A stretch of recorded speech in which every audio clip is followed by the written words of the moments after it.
2 words. Okay. So these verses about the different pastimes of Krishna with his various devotees they're similar. They're like that. On the surface, they may be very plain and simple. Oh yeah, they went to the pasturing grounds with the cows and then they came. But if you start to meditate on those verses, while chanting japa especially, they'll start to reveal.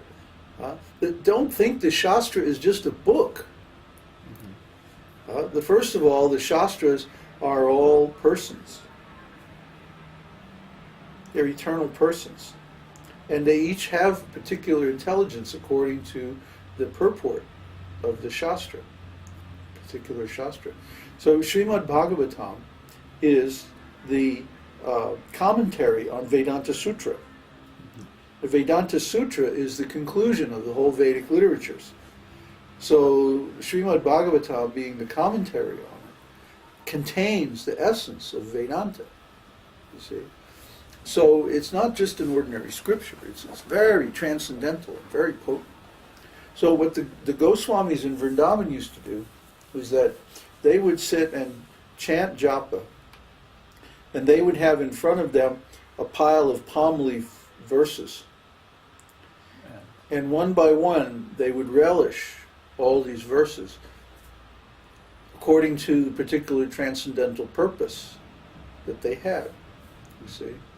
So if they were following in the footsteps of the gopis, let's say, they would have a collection of verses about the gopis and other verses that they found inspiring. And then as they would chant, they would read in between the rounds, let's say, they would read the verses. And then keeping the verse in their mind, they would chant and meditate on that verse. And the verse would reveal more and more and more in the reflection of the holy name.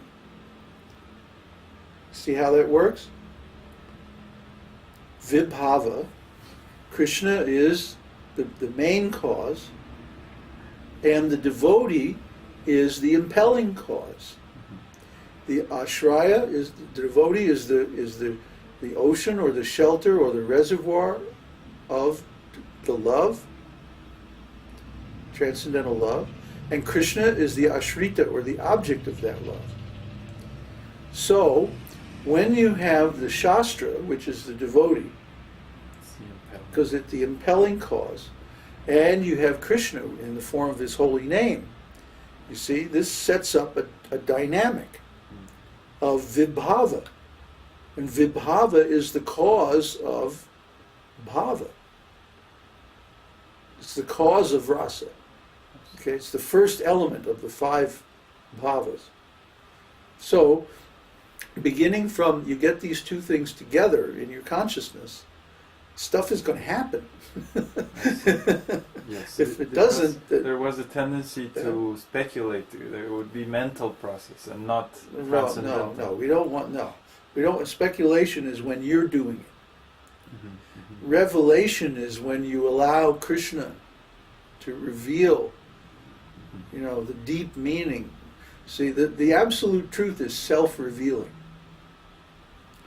The problem is we get in our minds in between us and the absolute truth.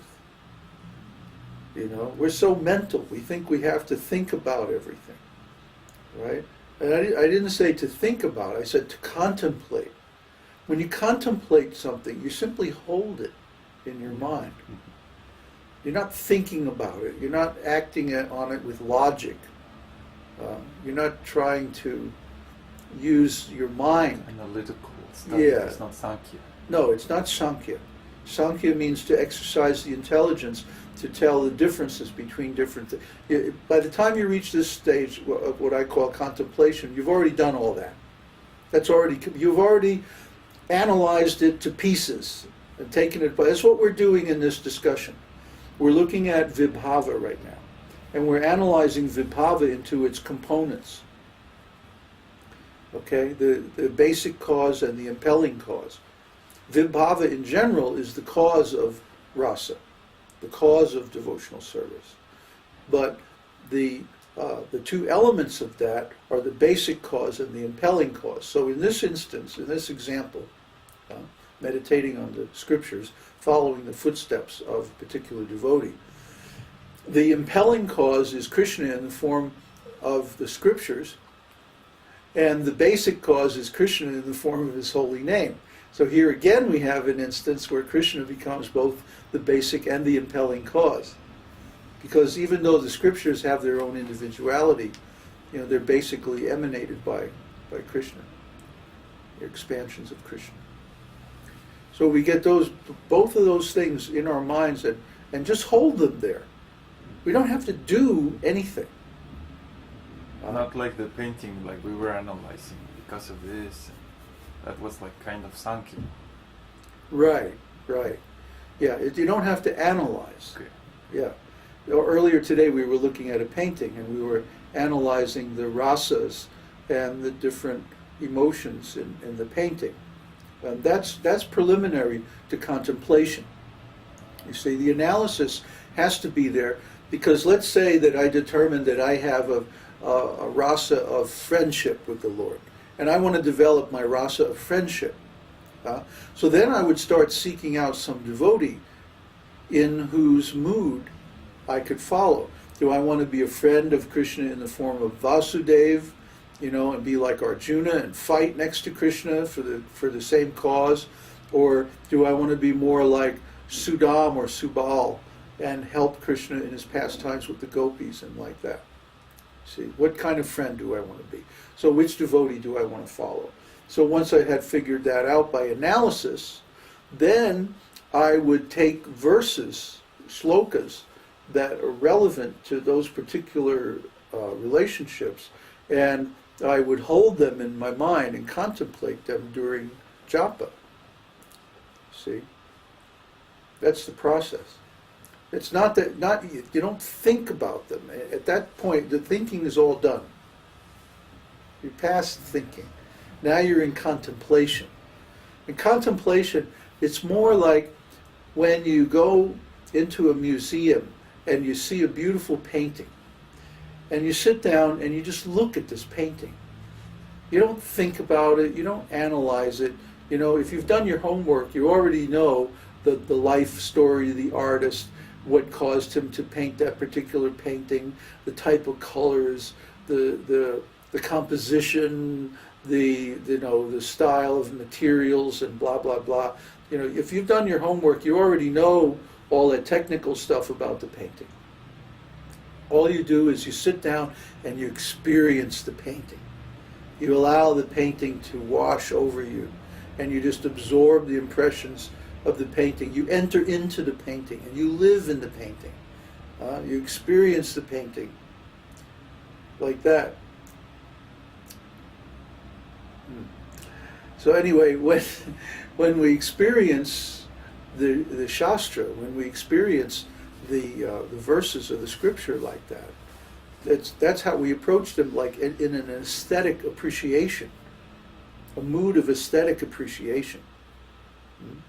That, okay, using the same example of a friend, that, here's a beautiful verse that expresses the friendship. Yeah, let's say if it's friendship in Vrindavan, Braj Leela. It perfectly expresses the friendship of my particular favorite devotee with Krishna.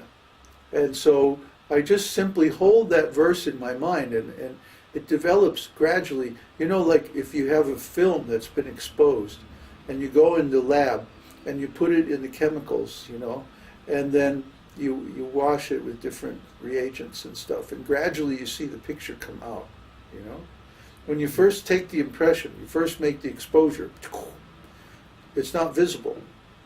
If you look at the film, you don't see anything. Or making print. When you first make a print, I'm talking about ancient technology. Everything's digital now, but in the old days, back when we had dinosaurs and like that, you took a piece of paper and you projected a negative on it, and you made a print, and then you had to develop the print. And at first, there's nothing on the piece of paper. You can't see a thing. But then you put it in the developer, and you wash it and stuff, and you'll see it gradually come out. It's really cool. And then you let it get. The way you control the contrast is that you control the developer timing. The amount of time that it stays in the developer, and then you take it out and you put it in the fixer and fix it, and then you get that's the contrast that you get, especially on a black and white print. So it's like that with your inner devotional service too. You take a shloka and you hold it in your mind while chanting the holy name and withdrawing the senses from the sense objects. And you just aesthetically contemplate this shloka. And the shloka will reveal itself to you. You will enter into the shloka, just like developing the picture on the paper, on the print, or the negative. It'll gradually come into view, and then it'll get clearer and clearer